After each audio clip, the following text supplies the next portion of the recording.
Yoruq sayılla keşmişlerinin hatırsı. Yoruq sayılla şahitlarının bayanı. Unutulmaz keşmiş ve mengülük esleme. Yoruq sayılla.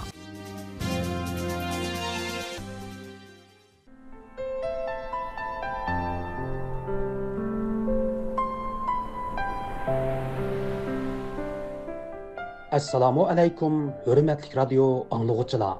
Yoruq sayılla sayfimizge hoş geldinglar. Men mazkur sayfining programma riyosatchisi Qutlan.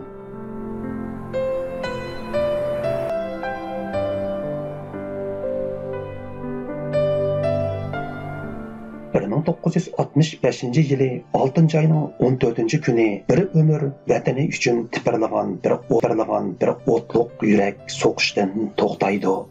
64 yıllık qısqagina hayotiga 1930 yıllardaki Xotan inqilobining yo'l boshchiligini, Sharqiy Turkiston tarixidan iborat büyük bir abida asarining muallifligini, Xitoy bilan bo'lgan murassasiz qalam kurashlarini, shundoqla muhojiratdagi vatan davosining mushaqqatlik jarayonlarini sig'dirgan bu kishi vataniga tutashgan armonlari ilkida bu dunyo bilan vidolashidi. Bu kishi 20. asr Uyg'ur tarixidagi büyük bir shaxsiyat Muhammad Emin Bug'rodir. Qadirlik radyo anlıqçılar, tövende diqqətinizlər Muhammad Emin Bug'ro ve onun kurash hayotiga bag'ishlangan maxsus radio programmasida bo'lg'ay.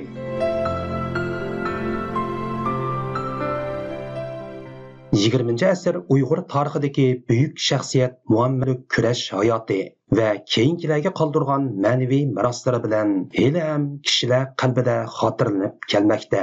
Muhammad Emin Bug'roning hayoti ve kishiligi haqida fikr bayon qilgan professor Olimjon Inoyat apandi uning ko'p qirliq shaxs ekanligini ta'kidlaydi. Muhammad Emin Bug'ro millatimiz yetishtirgan dаңlıq siyosiyon, inqilobchi, tarixchi, shoir, yozuvchi ve jamoat arbobi. Sharqiy Turkiston vaqtining sobiq bosh kotibi Hamidxon Göktürk apandimi marhum Muhammad Emin Bug'roning o'z zamonasida har tarafdan yetishgan bir kishi ekanligini ilgari surdi. Şarkı Türkistan milli rehberlerimizden ve chet elde yürütülmekte olan Şarkı Türkistan milli mücadelesinin rehberlerinden merhum Mehmet Emin Bug'ro aynı zamanda bir dini alim hem Şarkı Türkistan tarihi ismi bilen bir tarih kitabı yazgan bir tarihçi ve Şarkı Türkistan Milli Azadlık Hareketi'nin rehberi ve kumandanı.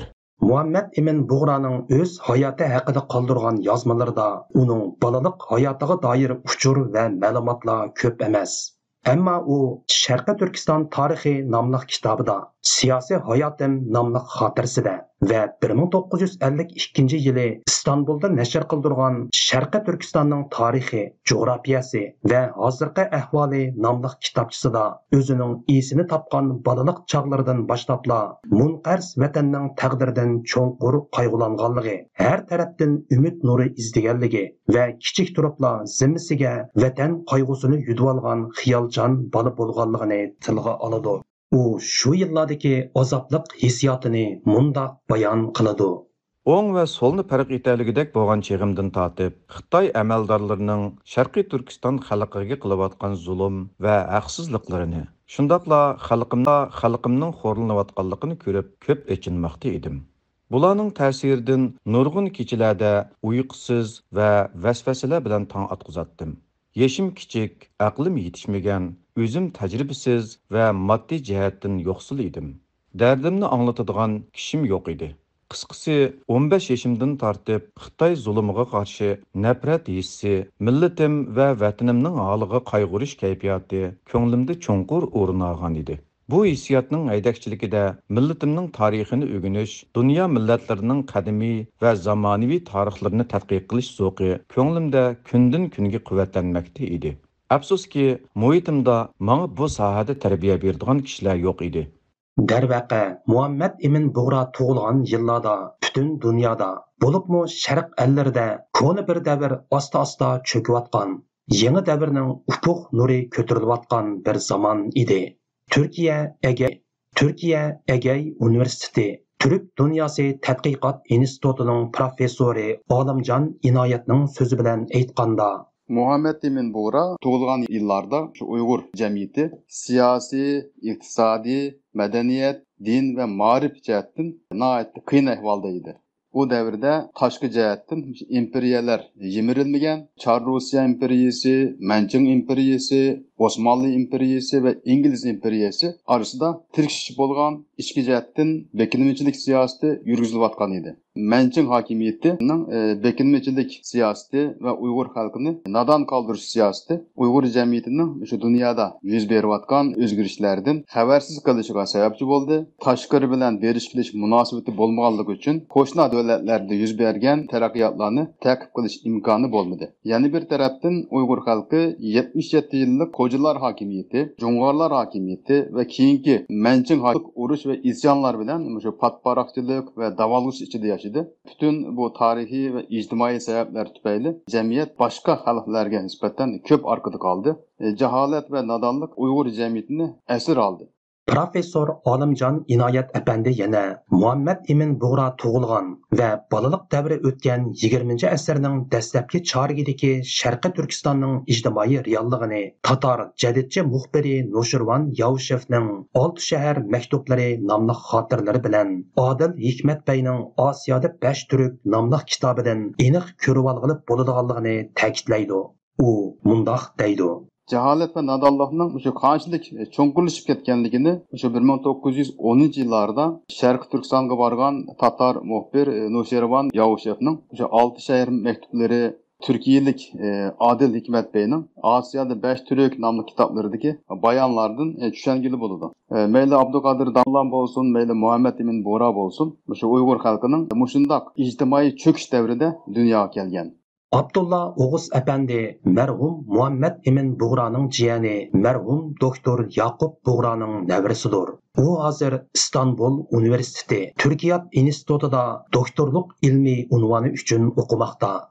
O merhum Muhammed Emin Buğra dünyaga kelishdan 20 necha yillar ilgari Manchung sulolasining Sharqi Turkistonni ishg'ol qilib, orqadanla Xinjiang o'lkasini ta'sis qilganligini, buning natijasida butkul Uyg'ur xalqining munqarzlik va assimilyatsiya qismatiga duchor bo'lganligini eskartib o'tdi.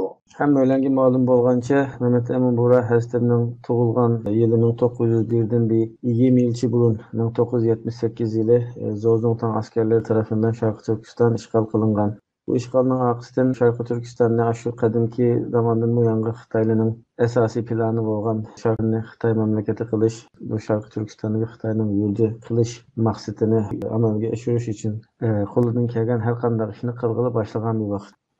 Bulabmu 1884 yılı yurtimizning ismini Xinjiang deb atab Xitoyning bir yurti qilgandan keyin Sharqi Turkistonda Xitoylar Sharqi Turkistondagi xalqning nüfusini azaltib, oraya Xitoylarni ko'chirib akilib, Sharqi Turkistondagi Xitoy nüfusini oshirish uchun, Sharqi Turkistondagi milliy tilimizni, milliy varlığımızı ortadan qaldirish uchun tirishgan bir vaqt.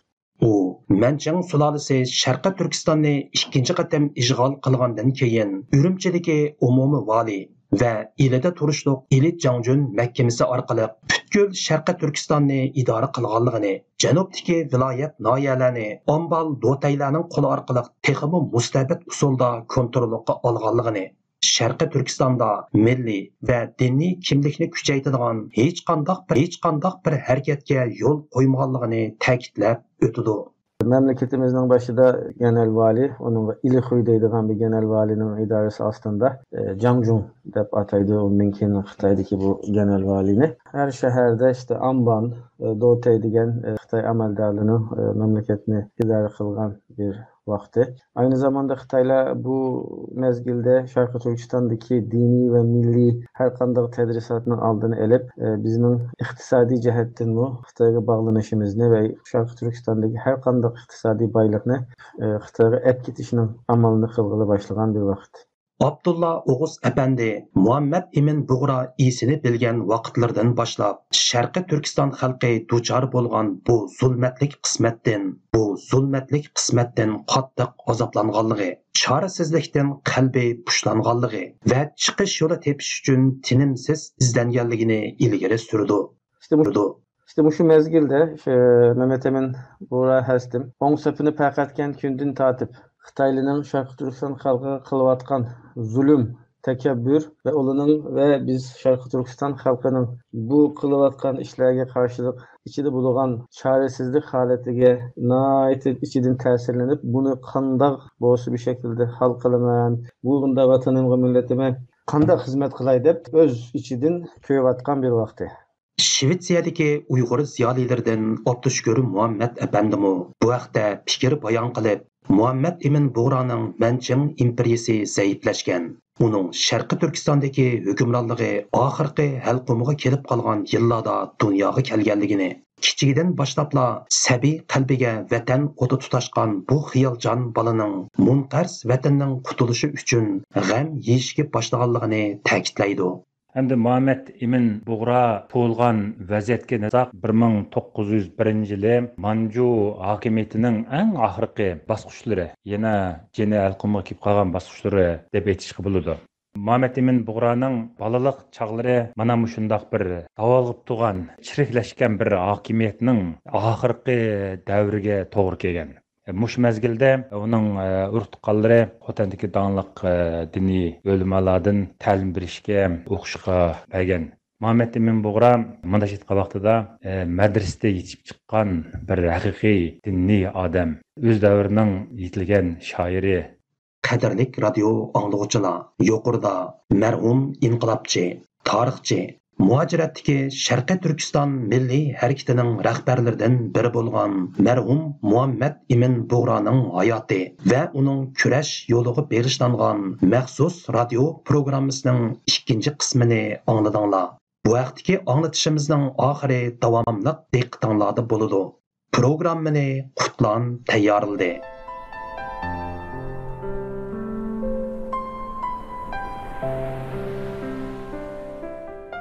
Qimmatlik radio anglag'uchilar, shuning bilan Yo'ruq sayillar sayfisining bugungi anglatishi bu yerda oxirlashdi. Sayfimizning kelar haftalik sonda ko'rishayli. Xush vaqt bo'linglar.